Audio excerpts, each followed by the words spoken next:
Hello दोस्तों, नमः शिवाय। दोस्तों, प्रदोष का व्रत आने वाला है। सभी लोगों को पता है कि एक महीने में 2 बार प्रदोष आता है, एक तो कृष्ण पक्ष का और एक शुक्ल पक्ष का। तो फरवरी का महीना आ गया, तो 2025 में जो फरवरी में पड़ रहा है, ये पड़ रहा है 25 फरवरी को और मंगलवार के दिन पड़ रहा है। इस बार जो है भोम प्रदोष है, क्योंकि जब मंगलवार को पड़ता है तो प्रदोष को भोम प्रदोष के नाम से जाना जाता है। तो सर्वप्रथम तो भोम प्रदोष की बहुत बहुत बधाई हो आपको। और अगर आप व्रत रख रहे हैं तो जो है प्रातःकाल स्नान करें, भगवान की विधिवत पूजा करें और मंदिर में जाकर करें तो अति उत्तम है। पंचामृत से उनका अभिषेक करें। और अगर अभिषेक कर रहे हैं तो भगवान को जो दूध में आप थोड़ा सा गुड़ मिला दें, शहद मिलाकर आप अभिषेक करें भगवान का। भगवान को धतूरा है और आँख है, इसके मतलब आपको भगवान को अर्पण करना है, बेलपत्र अर्पण करें। लेकिन इस बात का आप ध्यान जरूर रखें, क्योंकि मंगलवार का दिन है, आपको गुड़ और शहद जरूर चढ़ाना चाहिए। मसूर की दाल आप भिगोकर भगवान का श्रृंगार कर सकते हैं। अगर आपके ऊपर बहुत ज़्यादा कर्ज चढ़ा हुआ है तो आपको क्या करना है, इस दिन जो है शिवालय भगवान शिव का अभिषेक करने के बाद आपको वहीं पर बैठकर ऋण मोचक मंगल स्रोत का 11 बार पाठ करना चाहिए। कहा जाता है साधक का ऋण उतरता है, कर्ज से मुक्ति मिलती है। इसके अलावा जो भोम प्रदोष है, इस दिन आप हनुमान मंदिर में भी जाकर हनुमान जी की भी पूजा कर सकते हैं और हनुमान जी को चोला चढ़ा सकते हैं सिंदूर और चमेली का तेल मिलाकर, और वहाँ पर चमेली के तेल का दिया जला सकते हैं। भगवान को पान अर्पण करें, भगवान को लंगोट भी अर्पण कर सकते हैं। और आटा भूंज के और उसमें गुड़ मिलाकर रोट बनता है ना, उस रोट के लड्डू बनाकर भी हनुमान जी को अर्पण कर सकते हैं। हनुमान जी को बहुत प्रिय है लड्डू ये। मेरा कहने का मतलब है जो मंगलवार का दिन है वो हनुमान जी का भी है, और हनुमान जी जो है भगवान शिव के रुद्र अवतार माने गए। मतलब तो कहने का मतलब ये भगवान रुद्र के ही अवतार हैं एक तरह से। तो इनकी आप पूजा करेंगे तो आपको भोम प्रदोष का भी भगवान शिव का भी आशीर्वाद प्राप्त होगा। तो हनुमान चालीसा का पाठ करें, सुंदरकांड का पाठ करें, भगवान के शिव सहस्त्रनाम का पाठ कर सकते हैं। और इस दिन जो है आप हनुमान मंदिर में आप कहते हैं ना वो झंडा भी आप चढ़ा सकते हैं। और शिवलिंग का केसर मिला दूध से भी आप अभिषेक कर सकते हैं। कुल मिलाकर पंचामृत से अभिषेक करें भगवान का। भगवान को आंकड़े का फूल है, धतूरा है, और अर्पण करें आप भगवान को। और बेला के फूलों की माला मिल जाए, क्योंकि अब सीजन आ रहा है तो आप चढ़ा सकते हैं। इसके अलावा वहीं पर बैठकर आप जो है शिव मंत्रों का जाप करें, और जो शिव तांडव स्रोत है ना, इसका भी आप पाठ कर सकते हैं। कहा जाता है पूजा जब आप कर रहे हैं सायंकालीन, अगर आप जब पूजा कर रहे हैं तो उसका महत्व बहुत बढ़ जाता है। तो प्रदोष काल में आप पूजा करें भगवान शिव की। प्रदोष काल 4 बजे से लेकर 7 बजे तक का भी हो सकता है, 8 बजे तक का भी हो सकता है, क्योंकि गोदोली बेला अपने अपने राज्य के आधार पर मतलब सूर्य अस्त होने का मतलब अपने अपने राज्य के आधार पर समय होता है। तो मेरे हिसाब से एक मोटा मोटा जो प्रदोष काल का समय है वो 4 बजे से लेकर 8 बजे तक मान लें आप।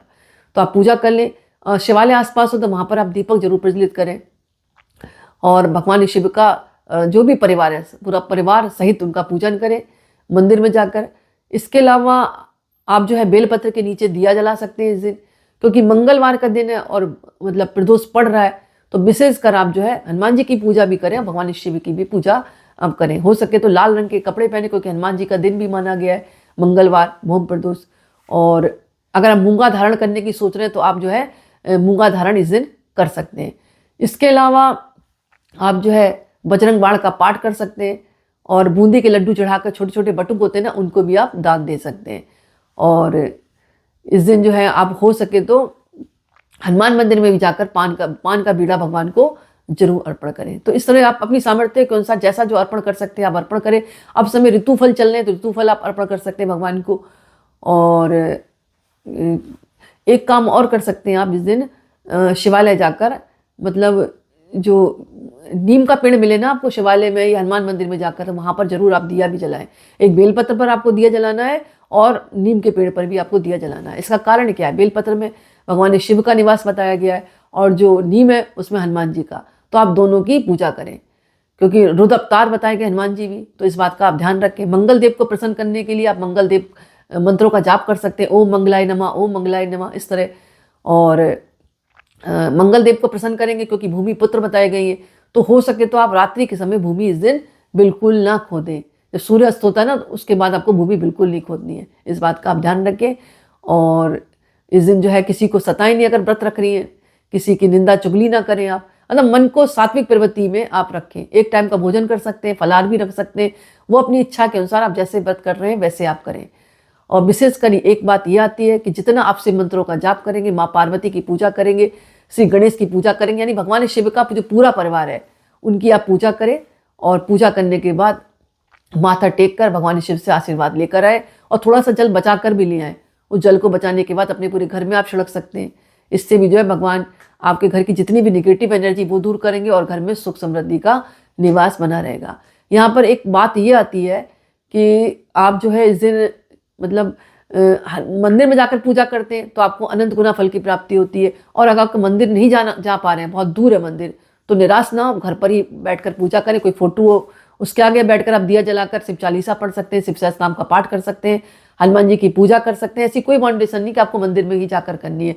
बस अगर छोटे आप शिवलिंग स्थापित करते हैं तो छोटे ही से शिवलिंग स्थापित करें, ज़्यादा बड़ा स्थापित ना करें, क्योंकि ग्रस्त वालों को घर में बड़े शिवलिंग स्थापित करने की मतलब मनाही है, शास्त्रों में ऐसा कहा गया है। तो छोटा सा अंगूठे के बराबर आप शिवलिंग स्थापित करके पूजा कर सकते हैं। और जस्ट जो है इस बार 25 फरवरी को पड़ रहा है तो 26 तारीख को शिवरात्रि पड़ेगी, तो साथ ही आप प्रदोष की पूजा भी कर सकते हैं और 26 फरवरी को महाशिवरात्रि आ रही है, उसकी भी पूजा आप कर सकते हैं अगले दिन। यानी 2 दिन बहुत महत्वपूर्ण हो गए। तो इस बात का आप ध्यान रखें। इस दिन दान पुण्य भी आप जरूर करें, जितना हो सके आप गुड़ दान कर सकते हैं। जो मंगल को प्रसन्न करने के लिए आप जो है मसूर की दाल दान कर सकते हैं। इस तरह आप पूजा करें, आपको अनंत गुना फल की प्राप्ति होगी और जीवन में आने वाले कष्ट आपके मिटेंगे और शीघ्र ही मनोकामना आपकी पूर्ण होगी।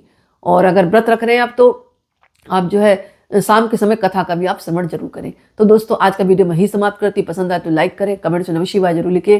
बहुत बहुत धन्यवाद।